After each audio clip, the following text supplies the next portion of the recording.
Good morning. It is Thursday, April 10th. This is the Automotive State of the Union. I'm Paul J. Daly. This is Kyle Mountsier. Today we're going to talk about, tariffs, 84-month loans, and customer service kind of taking a dive across the board. Talking about that. This is definitely an up and a down kind of thing. Yesterday was like an up and a down kind of day.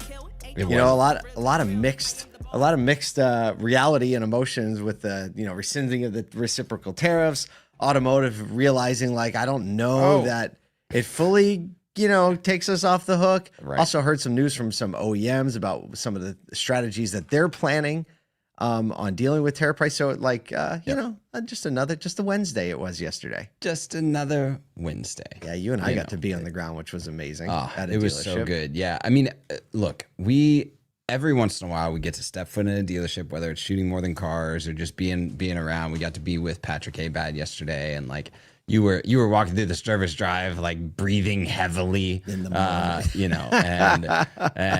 It's just really cool to see, the way that some of these dealerships like that, just like there's a smile. Right? Like you feel the smile when you walk in, the doors were open. It was a beautiful day. It was. I felt all kinds of happy. Yeah, so. It's great. Just being in touch with what's going on the front lines, no doubt, always an invigorating thing. Coming from the service side of the business, I love the service drive in the morning. And I think a lot of people do. You know that as well. When you show up in the morning and the pieces are moving and customers are showing up. You know what one of my favorite sounds in all of the car businesses? Is it? Zzz, zzz? Nope. Okay.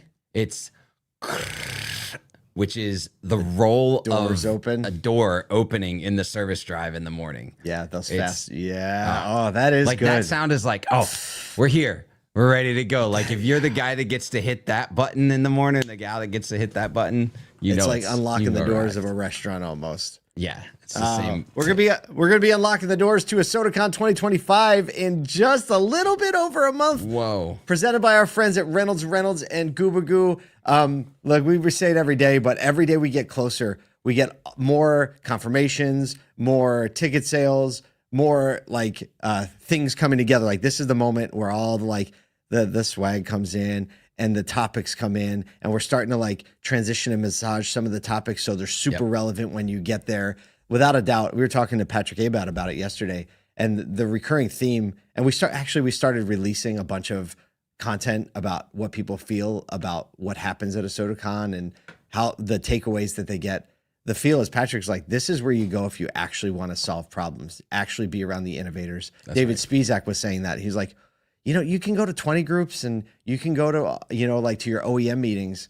He goes, but the truth is when you go to OEM meetings, it's a lot of people who think like you do and are bound by the same constraints mentally that you are because of, he's like, ASOTU CON is a place you come to get outside perspective to bring real innovation into your store. Yep. So, when talk about unlocking the doors, if we had a roll-up door to let everybody do that. One day. Al Kutri, where you at? Yeah, Hit me with the door. Al would be like, we can. And then if you don't know Al on our team, you got to meet him when you come to ASOTU CON. Oh, yeah. Nashville Al. That's great. So you can get your tickets, ASOTUCon.com. Are we releasing the game? We did. Let's do it right now. You can go to. I don't think we have a graphic for this. No, Nathan Southwick. Nathan, come on. Why did you create this game? Where did this even come from? And when we say game, we mean a game. Like you're going to be able to play it online and you might get addicted to it. This is a Paul thing. I think you and I had talked about it at one point, like in like December or January, maybe. And then you and I were talking about something about ASOTU CON, and then you were just like, let's just see like what we can do. And you opened up Grok and you were like, it's like, what are those games called where it just goes from one side to the other? Right. Just a little side scroller, right? Yeah, right. That's what you said. You said a side scroll. I was like, okay, I opened up Grok. I was like, create me a side scroller game for ASOTU CON. And I hardly gave it any prompt. No, and it went out and figured out what ASOTU CON was about. And it generated like code and a concept. We're like, could we really make this work? And we spent like what? We probably spent like 5 minutes in my office. Like, okay, we need to do this. We need to load this. Had a little issue. And then and it was a Friday. And Nathan goes, I think I might, spend a little too much time on this weekend. And when we came back, there was a game. This is what we got. We got a game. Look at this. Hold on. We can't add it to the stage. How No, can we can. can you We can. I got it. check this out? If you go Wait, to where's it? jumper Where is it? jumper.asotucon.com, There you you go. will see this game. You can choose your player, Paul, me, and then there's some craziness. You can read all the instructions because there's a lot of instructions, but it's just one of those jumper side to side games. Then you can like get Michaelified, and then you're invincible. You got to dodge buzzword bombs. Yeah. You're dodging dive in, buzzword bombs, and then you can't fall. If you fall, game's over. You get extra lives if you hit it with when you're on Michaelified. It's magical. Oh wow, And then Nathan's he goes played away. this before. Look at him. Then, Just look at this. Michael Woods in the background. Look at that guy. He's gonna be there. My goodness. And there's a leaderboard. So old school. Put your 3 initials in, and there's a leaderboard. What's the high score right now? The high score is Like, like. score's like 800 something. I might If need you to notice, Oh I my have might need to, about like, 13 coins. I might need to like refresh the leaderboard just so that we can start fresh. Yeah, look at There this. you go. And also I will say this too, like the music is clutch. Like if you are not playing it with the Sound music, on. it is sound on. It is Sound so much on. fun. A lot of throwbacks. So Nathan's been working on that. Maybe not even low key. There was a time when I walked in the editing room and all 3 of them were playing the game, which is a testament to it's a and as we beta tested this around with friends, like I think Nathan's whole family now is in a deadly fight. For Patrick first place. Abad yesterday afternoon spent way too much time addicted. Oh, did to he? this. Oh yeah, it got great. It got great. Then it has served its purpose. He fell in like 4 coins and like immediately hit start game again. He's like, he's oh, so heck competitive. no, I'm on. He's I'm so on it. competitive. We're gonna give it to his son Parker. So All right, we should do some I stories today. know, But I jumper.asotucon.com, you can find it all there. yeah, we'll launch and things like that. All right, let's talk about some news. The auto industry is still squarely in the tariff crosshairs, even as President Trump backs off his broader reciprocal tariff plan. While a new 10% base tariff replaces most of the global duties, the 25% tariff on vehicles and key materials like steel, aluminum are sector specific, not reciprocal specific. Yeah. And they're still active despite ongoing tariffs. Markets surged on the pause news. Tesla jumped 22.7%.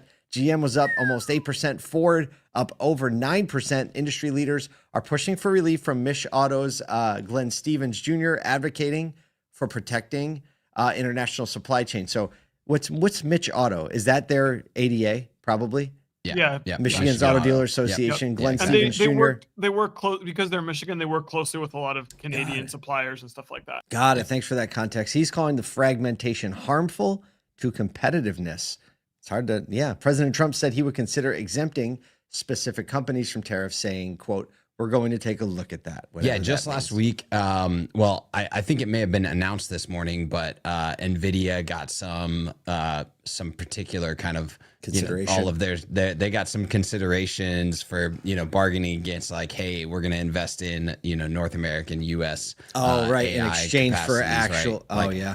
Hey, we'll cut you on the tariffs as long as you invest locally as well. So we're going to see a lot of these kind of negotiations. Yeah, everything's not off the hook, but a lot of manufacturers are already starting to press in. We got some information that Mazda yesterday is saying, hey, look, we're going to make sure that that we're going to balance some of the changes across the board, across parts, across inventory. You won't really feel the impact. The manufacturers on that side are trying to mitigate the impact to the consumer and to the dealer. But don't let your guard down quite yet. But there's definitely good news. It seems like there's a lot of countries that are willing to negotiate, willing to kind of figure it out. Yeah. And then yesterday, just to see the Dow, the S&P take some of its biggest increases in many years, right? We've seen it take some massive decreases, now a massive increase. Everything's volatile. Don't let your guard down, but don't pay attention too close, because you can control what you can control right in front of you. Yeah, and you and I have been having conversations with a lot of people, and some of the savviest operators are like, we're going to keep doing what we're doing and what we always do. Yep. And right, like, we're not going to let tariffs get in our way, basically, is just like we're not going to let a pandemic get in our way, just like we're not going to let a recession get in our way. Same story from the dealers who are really making it. Speaking of really making it or not making it, Segue. This not surprising news. More new vehicle buyers are turning to 84-month loans more than ever, highlighting just how financially stretched today's car shoppers remain. According to Edmunds, 20% of Q1 new vehicle loans were for 84 months. 20%. up from 16% in 2024. It's a My significant goodness. increase, and 13% in 2019. So almost doubling in 5 years. The average amount financed also jumped to over 41,000 compared to 32,000 in 2019. On the used side, 12% of loans ran 84 months, more than double the 5.3% seen in 2019, with an average of 28,000 financed. Dealer Michael Cummings of I-10 Toyota said, quote, "I really, really don't like going 84 months. It's not healthy for the customers in the long run. It's not healthy for us dealers in the long run." Yeah, this is clearly an issue when it comes to trade cycle management and getting people out of these vehicles.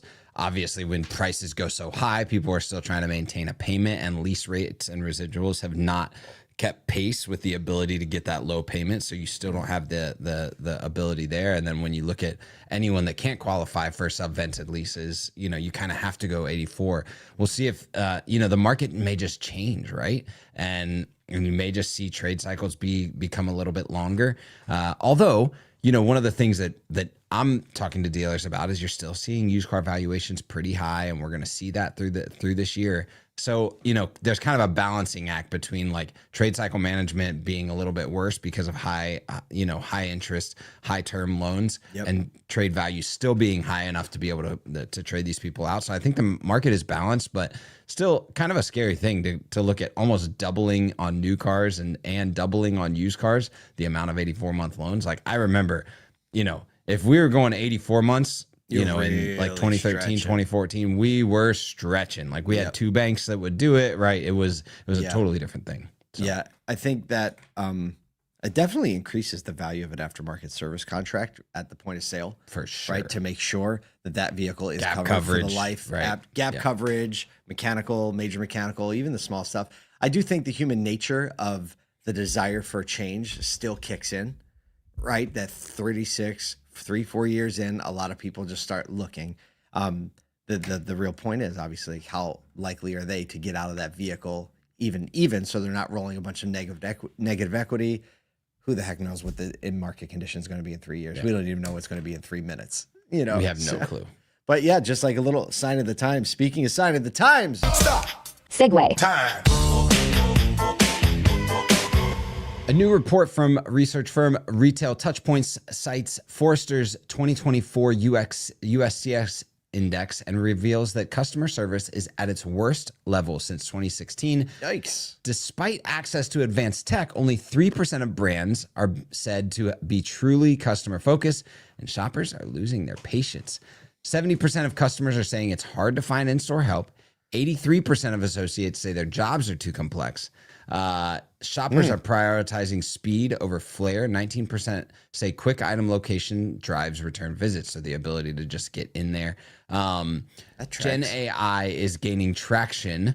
84% of customer service managers plan to deploy AI agents in 2025, up from 42% in 2023. So people leaning on AI agents and it seems like increasing the complexity even still of individuals' jobs, reducing staff, making it less possible. I think that this is an interesting kind of move when we feel like we have all of the technology at our fingertips, yet customer service seems to be waning because we're probably focusing less on training our people to be great.